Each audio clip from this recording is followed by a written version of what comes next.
ყველაზე შემაშფოთებელი დოკუმენტური ფილმები, რომლებიც ცხოვრების რეალობას ასახავენ, არ საჭიროებენ შემზარო მუსიკას ან საშიშ თემატიკას.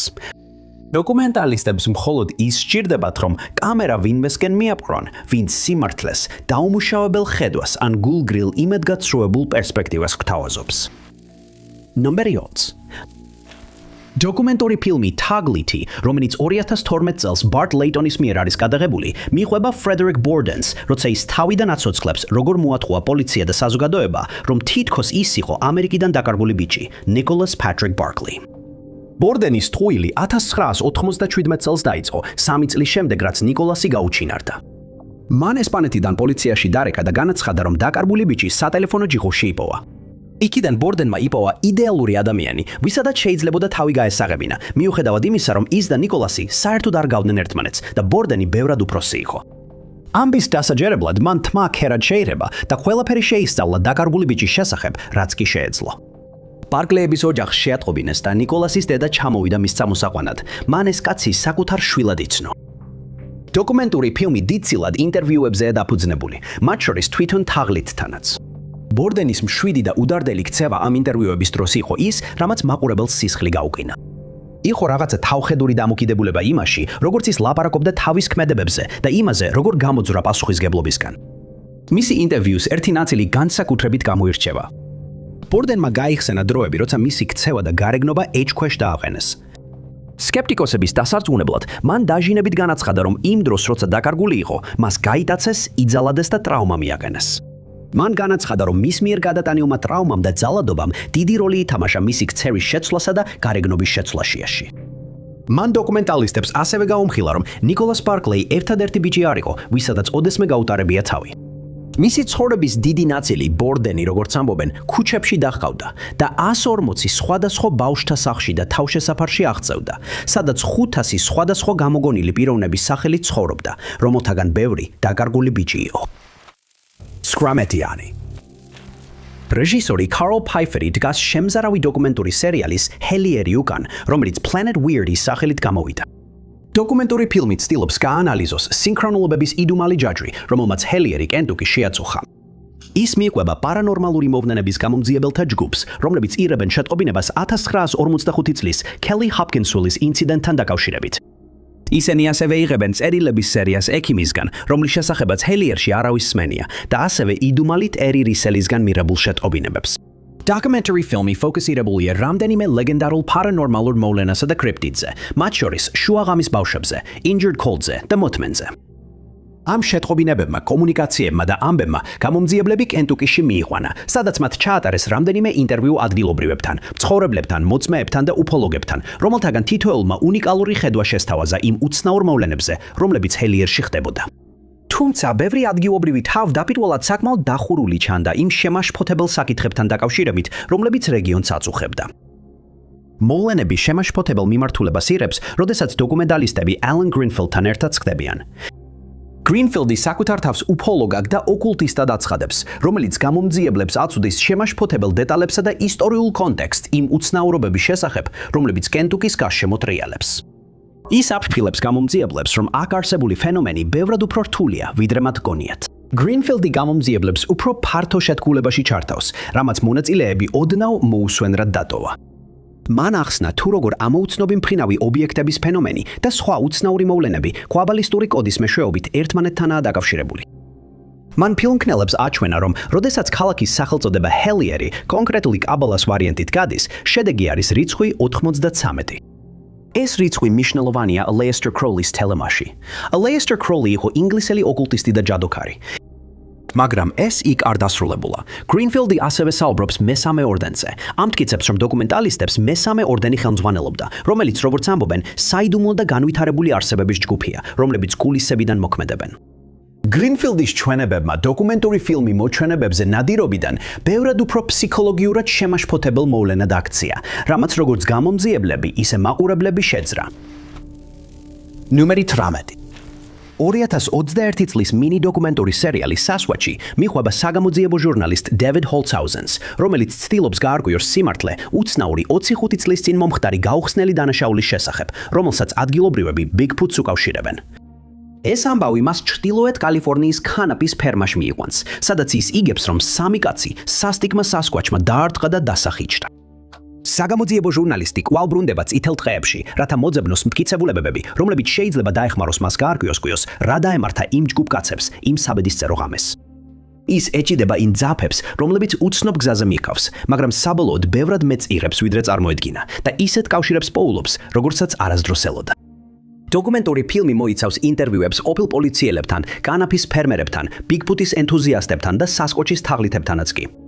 ერთ-ერთ ინტერვიუში ჰოლცჰაუზენი იღებს დეტალურ აღწერას განსაკუთრებით შემაშფოთებელი შემთხვევის შესახებ. ყოფილი პოლიციელი უყვება მას ერთ ღამეზე, როცა ის მიდიოდა თევზაობაზე ამ რაიონის პატარა მდინარეზე. და როცა ის ამ დასასვენებელ საქმიანობაში იყო ჩართული, ბუჩქებიდან უცნაური არსება გამოვიდა. მან აღწერა, რომ მას ჰქონდა ჩახვართული თმა, რომელიც დალას გავდა. ამ არსებამ ქვები დაუშინა, დაიკივლა და აიქმულა. საკუთარი მტკიცებების გასამხარებლად, კაცი აშკარად კანკალებს და ტირის კიდეც, თითქოს ნამდვილი შიში აქვს მონსტრის მიმართ, რომელიც შეიძლება არსებობდეს ან არ არსებობდეს. ცხადია, მას სჯერა, რომ რაღაც საშინელი ნახა. თუმცა ეს დოკუსერიალის ყველაზე საშიში ასპექტი არ ყოფილა. ინფორმატორებთან, კანაპის მომყვანებთან და სხვა მიწისქვეშა ფიგურებთან დამატებითი ინტერვიუების გზით, ჰოლცჰაუზენი იგებს, რომ ნამდვილი საფრთხე დიდი ბეწვიანი ველური არსება კი არ იყო, არამედ დანაშაულები და ტყის ლეგენდები, დაკავშირებულია გარიყულ მოტოციკლეტისტთა კლუბთან, Hells Angels-თან. დოკუმენტალისტების მიერ ინტერვიუში ჩართული ინფორმატორები ამხელენ, რომ ეს შორეული მარიხუანის ფერმები კავშირშია ამ სახელგანთქმულად ძალადობრივ კლუბთან. დოკუმენტური ფილმის მიხედვით Hells Angels-ი შესაძლოა გადამწყვეტ როლს ასრულებდეს ამ უკანონო ოპერაციებში და სწორედ ამ ადამიანების მეშვეობით განვითარდა სასკვაჩის ისტორია, იმ იმედით, რომ ლეგენდა სტუმრებს მათ სინდიკატს დააშორებდა. ნომერი 17. მოგესალმებით დედამიწაზე ყველაზე საშიშ ადგილას, ეწერა თეატრალური პრემიერის პოსტერზე, რომელიც 2015 წლის ამერიკული დოკუმენტური ფილმის ქოშმარი გამოსვლას აანონსებდა. როდნი აშერი თავის მაყურებელს გონების სიღრმეში მოგზაურობაში ატარებს, სადაც ძილის პარალიზის თემა დგას. ფილმი რამდენიმე ადამიანს ეხება, რომლებიც ამ ფენომენს განიცდიან, როდესაც დაძინების ან გაღვიძებისას მოძრაობა, საუბარი ან რეაგირება არ შეუძლიათ. საშინელებაა, რომ ამ მოვლენებს ხშირად ფიზიკური ჰალუცინაციებიც ახლავს თან. დოკუმენტური ფილმი საერთო ჰალუცინაციას ქუდიან კაცს ავლენს. ამ დოკუმენტური ფილმისთვის, სადაც მეცნიერებება ზებუნებრივს ეჯახება, როდნი აშერი 8 ჩვეულებრივ ადამიანს იწვევს, რომლებიც ქრონიკული ძილის პარალიზით იტანჯებიან. ამ ინტერვიუერებიდან თითოეული ერთმანეთისთვის უცნობი იყო, სანამ გადასაღებ მოედანზე არ მიიყვანეს. სალკე მათ თავიანთი გამოცდილების შესახებ ისაუბრეს და ბოლოს მაყურებლებმა უფრო და უფრო შემაშფოთებელი კანონზომიერება ამოიცნეს. ყველა მათგანი ერთსა და იმავეს განიცდიდა, მიუხედავად იმისა, რომ სრულიად განსხვავებულ ცხოვრებას ეწეოდნენ. ამ ინტერვიუებში საერთო არსება იკვეთება. მათ ჩრდილის ხალხს ეძახიან ყველაზე გამოკვეთილ ხილვას. დაზარალებულები მათ აღწერენ როგორც უსახო, ბნელ კაცებს, რომლებიც მათ ზემოთ ტრიალებენ, როცა უძრავად წვანან. ხანდახან ისინი კართან დგანან, ნელ-ნელა უახლოვდებიან ან ოთახის მეორე მხარეს დგანან, აკვირდებიან და შორიდან აშინებენ. რამდენიმე მონაწილემ ასევე აღნიშნა, რომ ესმოდათ, როგორ იჭრებოდნენ აგრესიული შემოჭრილები მათ სახლებში, მაშინ როცა ისინი ვერაფერს აკეთებდნენ. მათგან ბევრმა უცხოპლანეტელების მსგავსი ფიგურები ნახა, რომლებიც სხვადასხვა ქმედებებს ასრულებდნენ, უბრალო ყურებიდან დაწყებული სრულ დისექციამდე. ინტერვიურებულებმა დამოუკიდებლად აღნიშნეს, რომ ესმოდათ კრუსტატიკური ხმა, ძლიერი ბრახუნი და გრძნობდნენ თითქოს ფიზიკურად აწვებოდნენ. მათი ერთობლივი მონათხრობები შემაძრწუნებელი და იდუმალი მოვლენის შესახებ წარმოდგენას ქმნიდა, რაც მაყურებლებში ნამდვილი შიში გამოიწვია.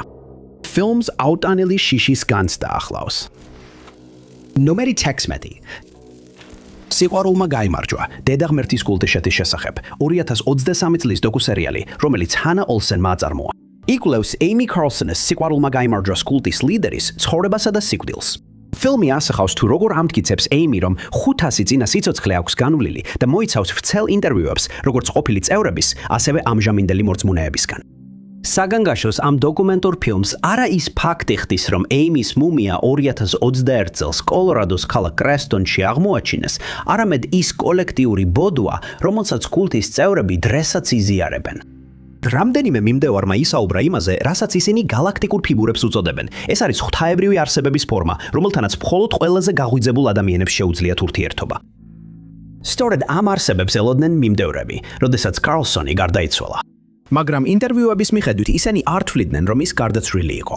მათ ამის ნაცვლად უარყვეს გარდაცვალება და დაჟინებით ამტკიცებდნენ, რომ კარლსონი უბრალოდ ამაღლდა. ისინი ამტკიცებდნენ, რომ ის ახლა მეხუთე განზომილებაშია და თან წაიღო მთელი კაცობრიობის ტკივილი, როცა წავიდა. მოწაფეები დაჟინებით ამტკიცებენ, რომ კარლსონი კვლავ აქტიურად იმყოფება გალაქტიკურ ფიგურებთან ერთად, სადაც ის ეთერულ შეხვედრაზე სტუმარია. სიკვდილის შემდგომ უარყოფის მიხედვით მიზეზი იყო კოლოიდური ვერცხლის სახიფათო გამოყენება. მოწაფეების თქმით, კარლსონი აქტიურად რეკლამირებდა და მოიხმარდა დაუმტკიცებელ საკვებ დანამატს, რომლის მიღებასაც მთავარი ჯანდაცვის ორგანოები არ მიიჩნევენ უსაფრთხოდ. დოკუმენტურ ფილმში რესპონდენტებმა გაამხილეს თუ როგორ უგულებელყოფდნენ ასეთ გაფრთხილებებს. მათი თქმით, კარლსონი მიიჩნევდა, რომ კოლოიდური ვერცხლის სამკურნალო დანამატი იყო. ჩვენ გავიგეთ, რომ ქრონიკული მიღება არგირიას ქრიას იწვევდა. შედეგად დედაღმერთის სკანი, ორგანოები და თვალები ლურჯად ეღებებოდა. ამ კოლექტიური ინტერვიუების ყველაზე შემაშფოთებელი ნაწილი იყო ის, რომ მინდევრები უბრალოდ უყურებდნენ ამ აბსურდულ მოვლენებს და მაინც აგრძელებდნენ კარლსონის მიყოლას, მიუხედავად მისი მძიმე ჯანმრთელობის მდგომარეობისა და სიკვდილის შემდეგაც კი კვლავ ვერ ხედავდნენ თავიანთი რწმენის ბარბაროსულ ბუნებას. ნომერი 15. Netflix-ის ველური ქვეყანა აღწერს ბჰაგვან შრი რაჯნიშის, მისი პირადი ასისტენტის მა ანანდ შილას და რაჯნიშპურამის თემის აღმავლობასა და დაცემას ორეგონის შტატის ვასკოს საგრაფოში. ის რაც უტოპიური სულიერი ქალაქის შექმნით დაიწყო, მალე ეროვნულ სკანდალად გადაიქცა. ველური ქვეყანა შედგება მრავალი შემაშფოთებელი ინტერვიუსგან, თუმცა მათი უმეტესობა ჩაატარა პირადმა ასისტენტმა მა ანანდ შილამ, რომელიც მსჯავრდებული იყო თავდასხმისა და მკვლელობის მცდელობისთვის 1984 წლის რაჯნიში ბიოლოგიურ თავდასხმაში მონაწილეობის გამო.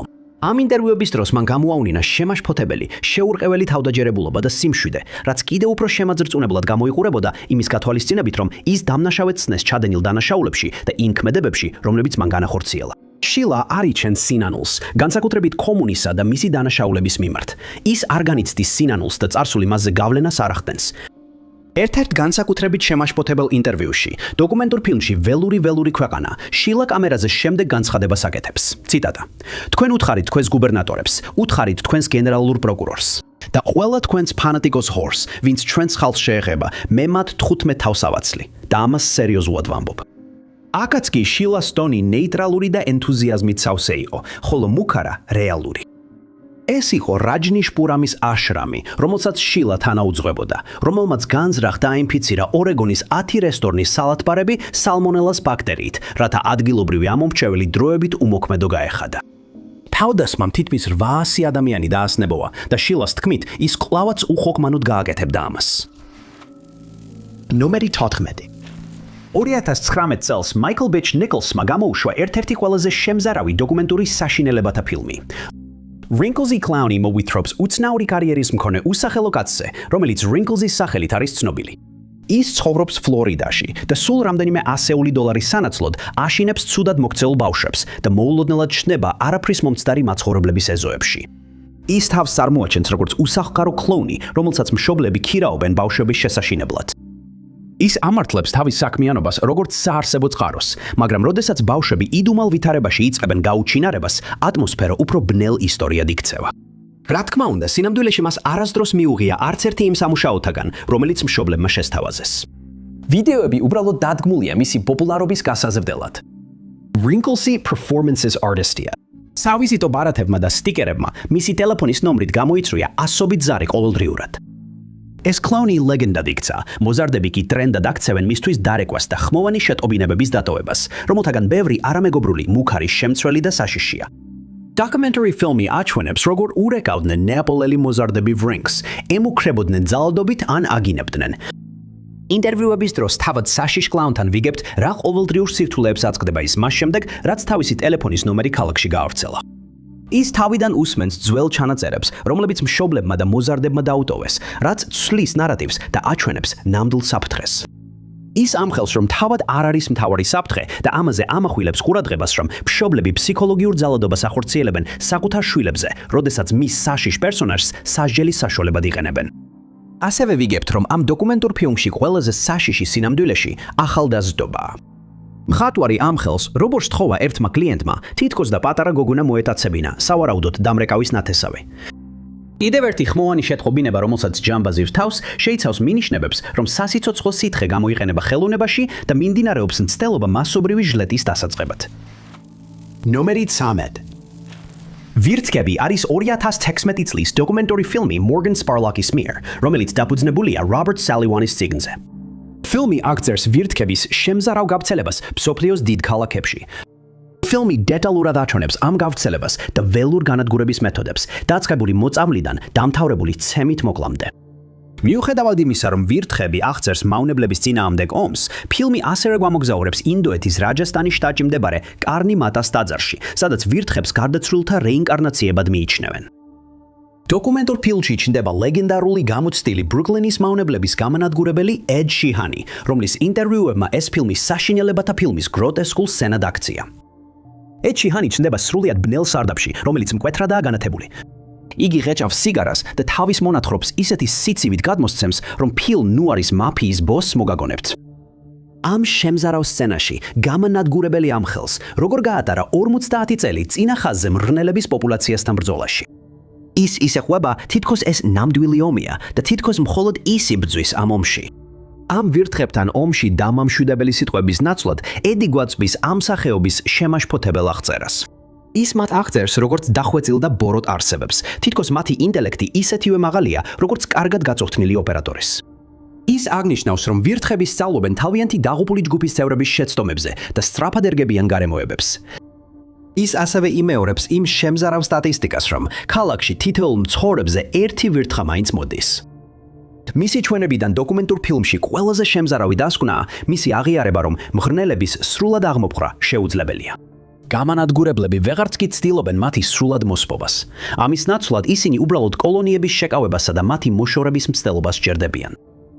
დოკუმენტური ფილმი მთავრდება ედის ბოლო სიტყვებით, სადაც ის ამტკიცებს, რომ საბოლოოდ ვირთხები ადამიანებზე დიდხანს გადარჩებიან. ნომერი 12. სხეულის მთლიანობის იდენტობის დარღვევა, ანუ BIID, არის ოფიციალურად აღიარებული სამედიცინო მდგომარეობა, როდესაც პაციენტი განიცდის მტკივნეულ შეუსაბამობას მის ანატომიასა და სხეულის მენტალურ სურათს შორის. BIID არ უკავშირდება სხეულის დისმორფიას, არამედ პაციენტი გრძნობს, რომ მისი ჯანმრთელი სხეულის შეცდომაა და ამიტომ განიცდის ძლიერ სურვილს მოიკვეთოს ის კიდური, რომელსაც არასწორად მიიჩნევს. 2004 წლის ფილმი Hall იკვლევს ამ იშვიათ მდგომარეობას და განიხილავს რამდენიმე ადამიანის რთულ ცხოვრებას, რომლებსაც BIID დაუდგინდათ და აღმოაჩინეს, რომ ერთადერთი არჩევანი, რაც აქვთ, არის იმ კიდურის მოცილება, რომელსაც არასწორად აღიქვამენ. ფილმის განმავლობაში მაყურებელი იღებს წარმოდგენას ამ ადამიანების ცხოვრებაზე, ასევე ისმენს ფსიქიატრების ახსნა განმარტებებსა და ჩვენებებს. ინტერვიუში მონაწილე ბევრმა ადამიანმა განმარტა, როგორ დაიწყო მათი მდგომარეობა. ხშირად ბავშვობაში ბრუნდებოდნენ, როცა პირველად შენიშნეს, რომ რაღაც რიგზე არ იყო. მათ ახსნეს, რომ თავდაპირველად გადიოდნენ თავის მოტყუების ფაზას, როცა ცდილობდნენ უგულებელეყოთ შეუსაბამო აკვიატება. იხვევდნენ კიდურებს ბინტებში, იყენებდნენ ჯოხებს ან მალავდნენ ხელს ტანსაცმლის ქვეშ. ეს არ კეთებოდა გართობისთვის, არამედ უფრო როგორც დროებითი შვება იმ შემაწუხებელი აზრებისგან, რომლებიც ყოველდღიურად აწუხებდათ. ეს იყო მცდელობა, რომ საკუთარი სხეული დაემთხვიათ იმასთან, როგორც საკუთარ თავს აღიქვამდნენ. ეს თავის მოტყუების ეტაპი adulthood-ში გაქრა, როცა დაზარალებულებმა გააცნობიერეს, რომ ეხლა უკვე ჰქონდათ ძალა, რამე გაეკეთებინათ იმ შეცდომების შესახებ, რომლებიც საკუთარ თავში დაინახეს. ზოგიერთისთვის, მაგალითად Kevinისთვის, ერთადერთი გზა ამ პრობლემის მოსაგვარებლად იყო ის, რომ ქირურგს სრულიად ჯანმრთელი ფეხი მოეჯრა. მაგრამ ასე არ იყო ჯორჯ ბოიერის ისტორიაში. ჯორჯს ერთ-ერთი ფეხის მიმართ უკიდურესი ზიზღი ჰქონდა, რომელიც ერთ დღეს იმდენად გაძლიერდა, რომ ვეღარ გაუძლო. ამ ინტერვიუში ის ხსნის, რომ ამ კიდურის მოცილების სურვილი იმდენად ძლიერი გახდა, რომ სამედიცინო თანხმობის მოლოდინი შეუძლებლად ეჩვენებოდა. ამიტომ მან თავად მოიშორა ფეხი. მან ცეცხლსასროლი იარაღი გამოიყენა კიდურზე გამოუსწორებელი დაზიანების მისაყენებლად, რის შედეგადაც ფეხი მოაჭრეს. მის ჩვენებაში ის ამტკიცებს, რომ თავის გადაწყვეტილებაზე სინანული არ აქვს, არამედ შვებას გრძნობს. შეუსაბამობა აღარ არსებობს და ბოლოს სიმშვიდე მოიპოვა. ნომერი 11. 2017 წელს გამოვიდა ამერიკული დოკუმენტური ფილმი Voyeur, რომელიც მოგვითხრობს ნამდვილ ისტორიას კაცზე, რომელიც არამხოლოდ უთვალთვალებდა თავის მოტელში სტუმრებს, არამედ ყველაფერს აღნუსხალდა, რასაც ხედავდა, რომანტიკული შეხვედრებიდან დაწყებული მკვლელობამდე. Gerald Fusey იყო ის კაცი სხვენში, რომელიც თავის სათვალთვალო პლატფორმაზე იჯდა და სპეციალურად მოწყობილი ჭერის ვენტილაციებიდან აკვირდებოდა სტუმრებს.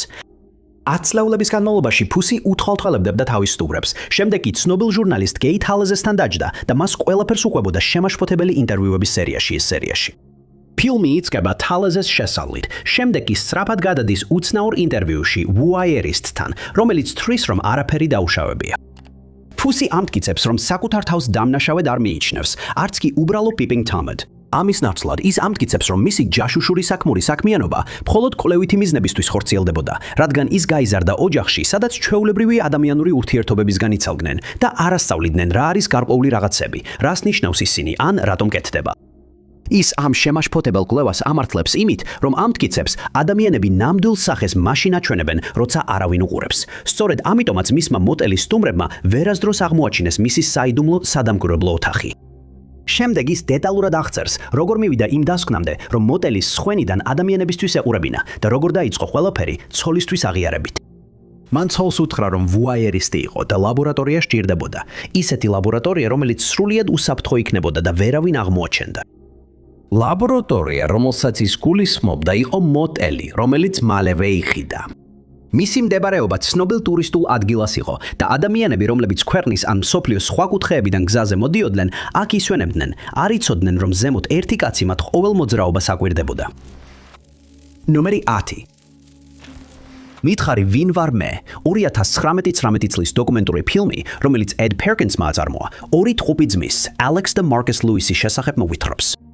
18 წლის ასაკში მოტოციკლეთის ავარიის შემდეგ ალექსმა მეხსიერება დაკარგა და მარკუსმა სცადა მისთვის ბავშვობა აღედგინა. ფილმი ნელ-ნელა იქცევა ისტორიად იმის შესახებ, თუ რას აირჩია მარკუსმა დაეტოვებინა. ფილმის ბოლო ნაწილში მესამე აქტში ყველაფერი, რაც ალექს თავისი ცხოვრების შესახებ მოუყვნენ, კულმინაციას მიაღწია. აქ გამოავლინა, რომ ჯერ კიდევ არ იცის ვინ არის და მარკუსზეა დამოკიდებული. მისცეს მას პაზლის ბოლო ნაწილი. ამ შემთხვევაში ინტერვიუ ძმებს შორის ჩატარდა და დოკუმენტალისტებმა გადაიღეს. ნერვიული სუნთქვა, უხერხული მოძრაობები და ემოციების გარეშე სიცილი ამზადებდა მაყურებელს დოკუმენტური ფილმის საბოლოო სიუჟეტური მოუძნელობისთვის. მარკუსმა გაამხილა, რომ ყოველთვის ფიქრობდა, მისი ძმა მას იმდენად ენდობოდა, რომ ყველა დეტალის ცოდნა არ იყო საჭირო. ალექსი პასუხობს, რომ ეს უჩვეულო იყო, რომ მან უბრალოდ ყველაფერს ენდობოდა, რასაც ის ამბობდა. არასდროს დაუსვანს კითხვები, სანამ ამ მომენტამდე, როცა გარკვეული დეტალები უბრალოდ არ ემთხვეოდა ერთმანეთს. ალექსი საუბრობს დუმილის გამიჯვნაზე, საიდუმლოზე და ის სასოწარკვეთილად ცდილობს კითხვების დასმას, ხოლო მარკუსი სასოწარკვეთილად ცდილობს არ უპასუხოს მათ. მარკუსი იხსენებს იმ დღეს, როცა მისი ძმა მივიდა მასთან და კითხა, დედამ ხომ არ იძალა მათზე და როგორ უპასუხა, მან უბრალოდ კი, მაგრამ სხვა არაფერი უთქვამს. აღმოჩნდა, რომ იმ კიში ბევრად მეტი იყო, ვიდრე ვინმეს ოდესმე წარმოედგინა და ეს სწორედ აქ, ამ ინტერვიუში გამოაშკარავდა. ელმოჭერილი ხმით, სრემლების შეკავებით, მარკუსი ხსნის, რომ თავის ძმას არასდროს უთხრა ბნელი საოჯახო საიდუმლო, რადგან რომ ეთქვა, მასაც თავიდან მოუწევდა ყველაფრის გადატანა. მაშინაც კი მას არ შეეძლო ძმისთვის სიმართლე პირდაპირ ეთქვა და ის მიუთითა ჩანაწერზე, სადაც დამალული საიდუმლო იყო გახმოვანებული. საიდუმლო, რომელიც მიუთითებდა, რომ ბავშვობაში მათზე განხორციელებული ძალადობა ბევრად უფრო ხრმა და სერიოზული იყო, ვიდრე ოდესმე დაუშვია. გამჟღავნება შემაშფოთებელი იყო, რასაც ამძაფრებდა ჩახშობილი ხმები, სუსტად განათებული ოთახი და ცარიელი მაგიდა, რომელთანაც ისხდნენ. ნომერ 9. გიჟური სიყვარული, რეჟისორებიდან ქლოროსი და ფიშერ სტევენსი იკვლევს შემაშფოთებელ ურთიერთობას ნიუ-იორკის ადვოკატებს შორის, ადვოკატი ბერტ პაგაში და ლინდა რისი. ფაგაშმა, როგორც ამბობენ, კრიმინალები დაიქირავა, რათა ლინდას სახეში მჟავა შეესხათ, რის შედეგადაც ის დაბრმავდა და სამუდამოდ დაემჩნა ნაიარევები. ამ ინციდენტის შედეგად პაგაში დააპატიმრეს, მაგრამ გათავისუფლების შემდეგ წყვილმა ურთიერთობა განაახლა და მალევე დაქორწინდა. ეს იყო ნამდვილი ზღაპრული რომანი, ამტკიცებდა ბურტი, როცა ამ მოვლენებს იხსენებდა იმ ინტენსიურ და შემაშფოთებელ დოკუმენტურ ფილმში გიჟური სიყვარული. ინტერვიუების დროს ბურტი აშკარად არ განიცდიდა სინანულს. მას არ ჰქონდა დანაშაულის გრძნობა თავისი ქმედებების გამო და არც სჯეროდა, რომ მის საქციელში რამე არასწორი იყო. ინტერვიუს დროს მამაკაცი მანიპულაციურ ტონს იყენებდა, იყო მშვიდი, საქმიანი და გარკვეულწილად მომხიბვლელიც კი.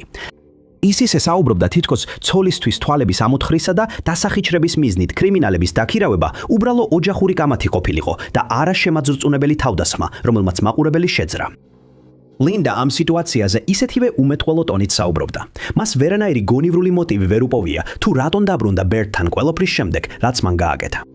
მისი ურთიერთობა ბერტთან სიყვარულით მოტივირებულად არ ჩანს და არც პატიების შეგრძნება იგრძნობა.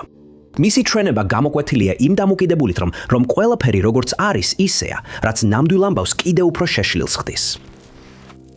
ნომერი 8. Brian Carberry The Clay Twilis 2015 წლის დოკუმენტურ ფილმში მბოვნელის საკუთრებაა. მთავარი ფიგურაა John Woody. Woody ცდილობს თავისი მუმიფიცირებული ფეხი დაიბრუნოს სხვა კაცისგან, სახელად Shannon Wisniewski. Wisniewski, რომელიც ფეხის დაბრუნებას არ ჩქარობს, ამტკიცებს, რომ იგი იპოვა გრილში, რომელიც საწყობის აუქციონზე შეიძინა. Woody განმარტავს, რომ თვითფრინავის ავარიაში მოყვა, რის შედეგადაც ფეხი მოკვეთეს. მას სურდა ფეხიც მინდა ადგილას დაებრძანებინა, მაგრამ ჯერ უნდა დამუმიფიცებულიყო. ფეხი საბოლოოდ მის საკუთარ გრილზე სათავსოში აღმოჩნდა, სადაც პრიმიტიულ დამუმიფიცირებას გადის. რამდენიმე წლის განმავლობაში ფეხი დაავიწყდათ, ბოლოს კი სათავსოს ქირისთვის ფული აღარ ჰქონდათ. მეპატრონემ აუქციონზე გაიტანა და კიდური Shannon Wisniewski's ხელში აღმოჩნდა. Wisniewski თავდაპირველად შეშფოთებული პოლიციას უკავშირდება, რომელიც ფეხს აყადალებს. შეიძლება იფიქროთ, რომ ამის შემდეგ მას აღარ მოუნდებოდა ამასთან რაიმე კავშირი ჰქონოდა. მაგრამ როდესაც ბარბეკიუს ფეხის ამბავი მედიაში გავრცელდა, Wisniewski შესაძლებლობა დაინახა, რომ ამით ესარგებლა და თავი ფეხოსნად გამოაცხადა. იმდენადაც კი, რომ მაისურები დაამზადებინა და გრილის ტურებს ყიდდა, სადაც ოდესღაც მუმიფიცირებული ფეხი ინახებოდა. ჯონმა ამ დროის განმავლობაში ეს ამბავი გაიგო და ასე დაიწყო დიდი ხნის დაკარგული ფეხის მეურვეობისთვის ბრძოლა. განსაკუთრებით შემაშფოთებელი იყო მეწარმის განცხადებები, მათ შორის ბავშვური დაცინვა, რომ კიდური მას უნდა დარჩენოდა მხოლოდ იმიტომ, რომ მან იპოვა. Shannoni აღნიშნავს თავის იდეას, რომ თუ ოდესმე ფეხს პოლიციიდან დაიბრუნებს, მას გამოფენს და გეგმავს შემოსავლის მიღებას მაკაბრული ტურებიდან. მისი სრული ემპათიის ნაკლებობა ამ სიტუაციაში ძალიან შემაშფოთებელია. ნომერი 7. ამერიკული ნამდვილი დანაშაულის დოკუმენტური სერიალი Pitsy არის სერია, რომელიც იკვლევს NXIVM-ის კულტის და მისი ლიდერის Kit Ranieris კულისებს მიღმა ამბებს. Kit Ranier დამნაშავედ ცნეს რეკეტში, შეთქმულებაში და ადამიანებით ვაჭრობაში, სხვა მრავალი დანაშაულის გარდა. დოკუმენტური სერიალი ასევე იკვლევს Allison Mackey's როლს ამ სასტიკ კულტში წევრების მოზიზიდვაში. პირველი სეზონი ეფუძნება ყოფილი წევრების ჩვენებებს, რომლებსაც აქვთ შემაშფოთებელი ინფორმაცია იმ კრიმინალური საქმიანობის შესახებ, რაც ნიქსიუმის შიგნით ხდებოდა. დოკუმენტალური ფილმის განმავლობაში ჩვენ გვაცნობენ Nancy Saltzmans, კულტის თანადამფუძნებელსა და პრეზიდენტს. ინტერვიუები აჩვენებს, რომ ის პასუხისმგებელი იყო შეხვედრების სესიების ჩატარებაზე და ეს სესიები გამოიყენებოდა კულტის წევრების საიდუმლოებების გამოსავლენად, რომლებიც შემდეგ მათ წინააღმდეგ გამოიყენებოდა, როგორც გარანტია მათი დუმილისა და მორჩილების უზრუნველსაყოფად. მაყურებლები შეშფოთებულნი დარჩნენ მისი რაციონალიზაციებით და დანაშაულის გზნობის არარსებობით, როდესაც ის ორგანიზაციაში საკუთარ როლს განიხილავდა. Saltzmani და მისი ქალიშვილები ცდილობდნენ გაეგოთ, რამდენად დიდი იყო ძალადობა, რაც იქ მოხდა და ლიდერ რეინიერისადმი ერთგულებას ანიჭებდნენ უპირატესობას, ვიდრე აღიარებდნენ იმ დიდ ტრავმას, რაც მათ წევრებს მიაყენეს. მათ ერთად შეამცირეს სექტის ქმედებებისა და საქციელის მნიშვნელობა. ყოფილ მიმდევრებთან ინტერვიუებში მაყურებელი იგებს შემაშფოთებელი საიდუმლო ქალთა ჯგუფის შესახებ, რომელიც სექტაში ბატონმონი დინამიკით ფუნქციონირებდა. წევრები ამხელენ, როგორ აიძულებდნენ მათ გადაეცათ დამამცირებელი ინფორმაცია მაღალი რანგის პირებისთვის, რათა დარწმუნებულიყვნენ, რომ ისინი დუმილს შეინარჩუნებდნენ მათზე განხორციელებული ძალადობის შესახებ. Number X. ჩვენ ცხოვრობთ საჯაროდ არის გამაფრთხილებელი დოკუმენტური ფილმი და იკვლევს Josh Harris, ინტერნეტის პიონერს, Pseudo.com-ის დამფუძნებელს და Millionaires. ფილმი მის მედიის, ტექნოლოგიების, იდენტობისა და ადამიანური ტერარიუმის მიმართ ობსესიას მიყვება, რომელიც მან ნიუ-იორკის ქვეშ ააშენა. დოკუმენტური ფილმის განმავლობაში კამერა ხშირად უბრუნდება Harris და ის არაჩვეულებრივად გულგრილად საუბრობს ადამიანურ ურთიერთობებზე. ისე ჩანს, თითქოს ემოციებს სისტემებად აღიქვამს და არა გამოცდილებად. ფილმი ყურადღებას ამახვილებს Harris-ის ბავშვობის ემოციურ მიჯაჭვულობაზე ტელევიზიასთან და იმაზე, თუ როგორ გახდა იდეა ისეთი გარემოს შექმნისა, სადაც ყველა ერთმანეთს უყურებს, მისი ერთადერთი გზა სხვებთან კავშირის დასამყარებლად. ფილმის განვითარებასთან ერთად ეს თემა უფრო და უფრო არასასიამოვნო ხდება, ხოლო შემდეგ აქტში ფილმი ყურადღებას ამახვილებს Harris-ის მიერ ჩატარებულ ჩუმ ექსპერიმენტზე, ჩვენ ცხოვრობთ საჯაროდ. პროექტი განხორციელდა 1999 წელს და დაახლოებით 150 ადამიანი ერთად ცხოვრობდა მიწისქვეშა სივრცეში, სადაც ყველაფერი საჯარო მოვლენა იყო, მათ შორის ძილი და შხაპის მიღებაც. ამ ექსპერიმენტში ყველა ყოველთვის ყველას ხედავდა. დოკუმენტურ ფილმში ექსპერიმენტში მონაწილეები გამოხატავენ, რომ მიუხედავად იმისა, რომ საკუთარი ნებით შევიდნენ, დროთა განმავლობაში მათი ფსიქიკური მდგომარეობა შეიცვალა. Harris-ი ექსპერიმენტის მონაწილეებსა და ინტერვიურებულებს ექსპერიმენტის ობიექტებად მოიხსენიებს და არა რეალურ ადამიანებად. ამ პიროვნებასთან ინტერვიუები აჩვენებს, რომ ის ემოციურ კრახს, კონფლიქტს და სიახლოვეს მონაცემებად აღიქვამს და არა გამოცდილებად. ადამიანურობისგან ის დისტანცია, რასაც ჰარისი ასხივებს, დოკუმენტურ ფილმს შემაშფოთებელს ხდის. ის ამტკიცებს, რომ საზოგადოებამ უნდა მიიღოს ის ფაქტი, რომ ჩვენ საჯაროდ ონლაინ ცხოვრობთ და ყოველთვის გვხედავენ. მან თქვა, ლომები და ვეფხვები ადრე ჯუნგლების მეფეები იყვნენ, მაგრამ ერთ დღეს ისინი ზოოპარკებში აღმოჩნდნენ. მე მგონია, რომ ჩვენ იგივე გზაზე ვართ. ერთ დღეს გავიღვიძებთ და მივხვდებით, რომ ყველანი მსახურები ვართ. ნომერი 5. მეხუთე სახის ახლო კონტაქტები არის 2020 წლის დოკუმენტური ფილმი, რომელშიც მონაწილეობს დოქტორი სტივენ გრირი, რომელიც იკვლევს თუ როგორ შეუძლიათ ადამიანებს დაამყარონ მშვიდობიანი ორმხრივი კონტაქტი უცხოპლანეტურ ცივილიზაციებთან. ერთი კრიტიკოსის თქმით, ფილმი ასახავს კაცს, რომელიც ამტკიცებს, რომ შეუძლია უცხოპლანეტელებთან კომუნიკაცია. ფილმი ყურადღებას ამახვილებს ყოფილ ექიმზე, რომელიც ამტკიცებს, რომ არა მხოლოდ შეხვდა უცხოპლანეტელებს, არამედ აღმოაჩინა გზები მათთან კომუნიკაციისთვის. დოკუმენტურ ფილმში გამოთქმული მტკიცებები ყოველწუთთან ერთად უფრო და უფრო აბსურდული ხდება. მეხუთე სახის ახლო კონტაქტები ეყრდნობა მეცნიერებს, მკვლევრებსა და მამხილებლებს, რომლებიც უცნაურ და შემაშფოთებელ ნარატივს ქმნიან. Dr. Greedy და მისი სტუმრები უცნაურ ინტერვიუებში განიხილავენ გადამეტებულ ნარატივებს და დეტალურად აღწერენ რთულ იდეებს. მიუხედავად იმისა, რომ ისინი ფართოდ გახელილი თვალებით კონსპიროლოგებად არ გამოიყურებოდნენ, არამედ უფრო დახვეწილ პიროვნებებად, ინტერვიუერების განცხადებები სულ უფრო ბოროტი და უცნაური ხდება. Greedy და სხვა ინტერვიუერები ამტკიცებენ, რომ ჩვეულებრივ მოქალაქეებს შეუძლია თავად დაამყარონ კონტაქტი უცხოპლანეტელებთან, გარკვეული განსაკუთრებული ცნობიერების მეშვეობით, ძალიან კაცრი პირობების დაცვით. ადამ კარი, ამ სფეროს მკვლევარი, ჩნდება დოკუმენტურ ფილმში, სადაც ის ცნობიერებისა და ფიზიკური რეალობის გადაკვეთის შესახებ საუბრობს. ის ვარაუდობს, რომ ჩვენი ცნობიერება შესაძლოა საერთოდ არ იყოს პირადი ელემენტი და მისი გადაგზავნა მანძილზე შესაძლებელია თუ მხოლოდ ამ ძალას გამოავნენთ. მაგრამ სწორედ Dr. Russell Targis ჩვენება მოახდინა ყველაზე დიდი შთაბეჭდილება მაყურებლებზე, ძირითადად მისი მაღალი სტატუსის გამო. ფიზიკოსმა და CIA-ის მხარდაჭერილი სტენფორდის კვლევითი ინსტიტუტის დისტანციური ხედვის პროგრამის თანადამფუძნებელმა განაცხადა, რომ ცნობიერება სივრცით და დროით არ არის შეზღუდული. და ის განმარტავს, რომ დისტანციური ხედვა ამტკიცებს, რომ გონება შეუძლია დაფარული ობიექტების აღქმა მანძილის მიუხედავად. ამტკიცებს, რომ ადამიანის ცნობიერება ლოკალური არ არის. Tarki, CIA-ის მხარდაჭერილი პიროვნება, ამ ხელსრომის მხარს უჭერს ფილმის მთავარ იდეას, თუ როგორ შეუძლია ადამიანის აზრსა და განზრახვას გავლენა მოახდინოს ფიზიკურ სამყაროზე. და ის ასრულებს თავის განცხადებას დაჟინებული მტკიცებით, რომ დამშვიდებული გონებრივი მდგომარეობის საშუალებით ადამიანს შეუძლია დაუკავშირდეს განვითარებულ უცხოპლანეტურ ცივილიზაციებს. ეს არის შთამბეჭდავი კონცეფცია, რომელმაც დოკუმენტური ფილმი გადაადგილა უმართავი შეთქმულებიდან პოტენციურად დაზვერვის მხარდაჭერილ გაღვიძებამდე. ნომერი 4. 4-ნაწილიანი დოკუსერიალი ღრმა დასასრული 3 წლის განმავლობაში მიყვება სულიერ გავლენიან პივსა და ავტორ Till Swans, სადაც დოკუმენტალისტებს მიეცათ ცდომა Swansა და მის შინაგან წრესთან. მაყურებლები ისმენენ მის მიერ წამოყენებულ ძალადობის ბრალდებებს, მისი პოპულარობის ზრდას და ბრალდებებს, რომ ის კულტის ლიდერია. დოკუმენტური ფილმის განმავლობაში Swan იწვევს ფართო შეშფოთებას და სერიალის განმავლობაში ეს სულიერი გავლენიანი პირი მტრულ ხასიათს ავლენს, როდესაც მას პირდაპირ უპირისპირდებიან გარედან. ის მფარველურად ექცევა თავის მიმდევრებს და დაჟინებით მოითხოვს, რომ ისინი მას სხვებზე მაღლა დააყენონ. მისი კონტროლის მოყვარე ქცევა ინდონემდე გაიზარდა, რომ მაყურებლებისთვის განსაკუთრებით რთული საყურებელი გახდა და ეს მომენტი დაფიქსირდა ჯგუფური დისკუსიის გადაღებისას, სადაც Swan-მა რამდენიმე ჯგუფის წევრი ერთი ადამიანის წინააღმდეგ დააყენა. ამ წევრებს შორის კრიტიკა უფრო და უფრო პირადული ხდებოდა და საბოლოო დაპირისპირებამდე მივიდა. და როდესაც ერთ-ერთმა წევრმა Swan-ის ხელმძღვანელობა კითხვის ნიშნის ქვეშ დააყენა, ოთახში დაძაბულობამ დაისადგურა. თუმცა ამ მომენტში არც ხვირილი იყო და არც გამათი, მაგრამ სავსე იყო შემაშფოთებელი ემოციის ნაკლებობით. სცენა უფრო სოციალურ ზეწოლას გავს ვიდრე დიალოგს, რაც სულიერი გავლენის ნარატივს კონტროლირებად და დომინანტურ ქცევად აქცევს, რაც შეიძლება საზიანო იყოს იმ ადამიანებისთვის, ვინც ტრაუმისგან განკურნება Swan-Swanselis. ნომერ 3. რეჟისორი Spencer McCauley 2012 წლის დოკუმენტურ ფილმში ინსტიტუტი, ჯეჯუნეს ინსტიტუტის ისტორიას აღადგენს. და ფილმი იკვლევს სან-ფრანცისკოში დაფუძნებულ ალტერნატიულ რეალობის თამაშს, რომელმაც დაახლოებით 10,000 ადამიანი ჩაითრია, რომელთაგან ბევრმა სრულად ვერ გაიგო, რაში ჩაერთო. ფილმი მათ საშუალებას აძლევს ახსნან, თუ როგორ აურია ჯეჯუნემ გამოგონილი ნარატივები რეალურ ცხოვრებაში უცნაური შედეგებით. ფილმი იწყება რამდენიმე მოთამაშის ახსნით, რომლებიც ამტკიცებენ, რომ იპოვეს უცნაური პოსტერები, რომლებიც მათ იდუმალ ინსტიტუტში სტუმრობისკენ იწვევდა.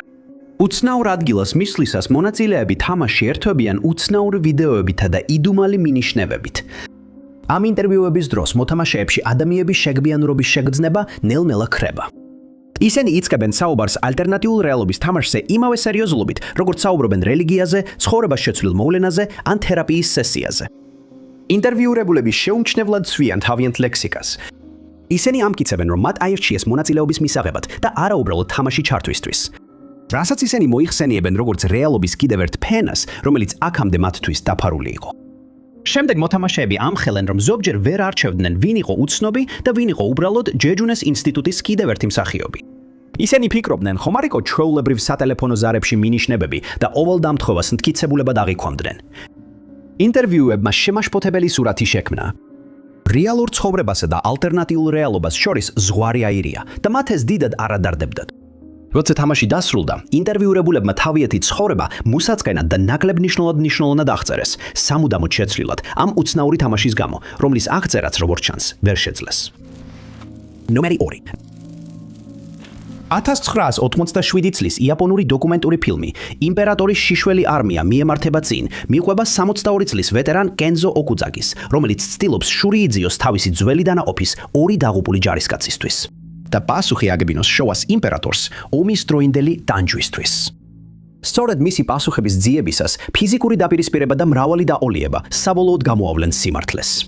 სიმართლე, რომელიც წარმოუდგენელ საშინელებებშია ჩაფლული და მაყურებელს დაძაბულობაში ტოვებს. კენზოს პასუხების ძიება მშვიდობით არ გამოირჩეოდა. ის ხშირად ერთვებოდა მძაფრ კონფლიქტებში, რომლებიც სიტყვიერი შეურაცხყოფით იწყებოდა და ფიზიკურ დაპირისპირებაში სრულდებოდა. დოკუმენტურ ფილმში ერთ მომენტში ის ამბობს: "ძალადობა, ჩემი ძლიერი მხარეა." ფილმი ასახავს მის ინტერვიუებს ყოფილ ჯარისკაცებსა და ოფიცრებთან, რომელთაგან თითოეული განსხვავებულად აღწერს, რა დაემართათ ამ ორ კაცს მეორე მსოფლიო ომის დროს. ზოგი ამბობს, რომ დეზერტირობა მათი ორგანიზებული დაღუპვა გამოიწვია. სხვები კი ამტკიცებენ, რომ ისინი დაისაჯნენ ადგილობრივი პაპუა ახალი გვინეელების მიმართ ჩადენილი ძალადობისთვის. გრძელი ბრძოლების, მრავალი ინტერვიუსა და უპასუხო კითხვების შემდეგ კინძო გულახდილად საუბრობს და ამით ამხელს შემაშფოთებელ ამბავს. ის ესაუბრება კაპიტან ქოშიმიცუს, რომელიც ამტკიცებს, რომ ორი კაცის დახვრეტის ბრძანება თავად გასცა.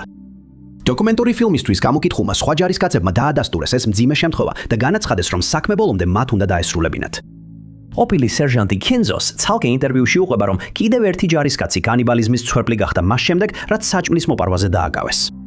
სერჟანტის თქმით, ადგილობრივები კანიბალიზმის მსხვერპლი არ გამხდარან, რადგან ძალიან სწრაფები იყვნენ დასაჯერად, ამიტომ იაპონელ ჯარისკაცებს მძიმე დროს გადაადგილებდნენ და შემდეგ გადარჩენისთვის მათზე ახორციელებდნენ კანიბალიზმს. ნომერი 1. ოსკაროსანი დოკუმენტური ფილმი მარჯო იკვლევს მარჯო გორტნერის ცხოვრებას, რომელიც ბავშვობაში რწმენის მკურნალი იყო და ერთ დროს ევანგელისტად მსახურობდა. ის პროფესიონალი ევანგელისტების შვილია, რომლებმაც იგი ჩართეს სამხრეთის კარობის აღორძინების წრეში, სადაც მას 3 წლის ასაკში ქადაგება სთხოვეს. შედეგად მისმა მშობლებმა საკმაოდ დიდი მოგება მიიღეს, საიდანაც მას მხოლოდ მცირე ნაწილი შეხვდა. ფილმი ასახავს გორტნერის დაბრუნებას ევანგელიზმის სამყაროში, მაგრამ არა როგორც მქადაგებელი. კულისებში ჩატარებული ინტერვიუების საშუალებით ის ამხელს, რომ აღარ სჯერა იმ ისტორიის, რომელსაც ყიდის. მან დაკარგა რწმენა და ამიტომ სხვების რელიგიურ რწმენაში ნდობას იყენებს სარგებლის მისაღებად. ამ გულწრფელი საუბრების დროს ის ამხელს, რომ მხოლოდ ფულის გამო ამ საქმეში და ფილმის შემქმნელებსაც კი აჩვენებს, როგორ ატყუებს ეჭვმიუტანებელ მორწმუნეებს ფულის მისაღებად. ევანგელისტი შემაშფოთებელ ტონს იძენს, როდესაც თავის ბიზნეს წამოწყებაზე საუბრობს. ეს ჟღერს როგორც ფაქტის კონსტატაცია, სინანულისა და დანაშაულის გრძნობის გარეშე. დოკუმენტური ფილმი მონაცვლეობით აჩვენებს მტირალ მორწმუნეებს, კულისებში გადაღებულ კადრებს, თეატრალურ წარმოდგენებსა და მექანიკურ საუბრებს. ერთ მომენტში მაყურებელი უყურებს ხალხს, რომელიც ქადაგის მოსასმენად შეიკრიბა, ხოლო შემდეგ ისინი შემაშფოთებელი მხილების შუაგულში ექცევიან, რომელიც მათ ჟრუანტელს უტოვებს და აღიზიანებს იმ ტყუილით, რომელიც ეჭვმიუტანებელი აუდიტორიის წინაშე სრულდება. დიდი მადლობა რომ უყურეთ. თუ მოგეწონათ ეს ვიდეო, აუცილებლად დააწექით მოწონების ვილაქს. ესვი არ დაგავიწყდეთ გამოწერა და დააწექით შეტყობინების ზარს, რომ არ გამოტოვოთ ჩვენი მომავალი ვიდეოები. მე ვარ ტოპ 5 უცნობი და შევხვდებით შემდეგ ვიდეოში.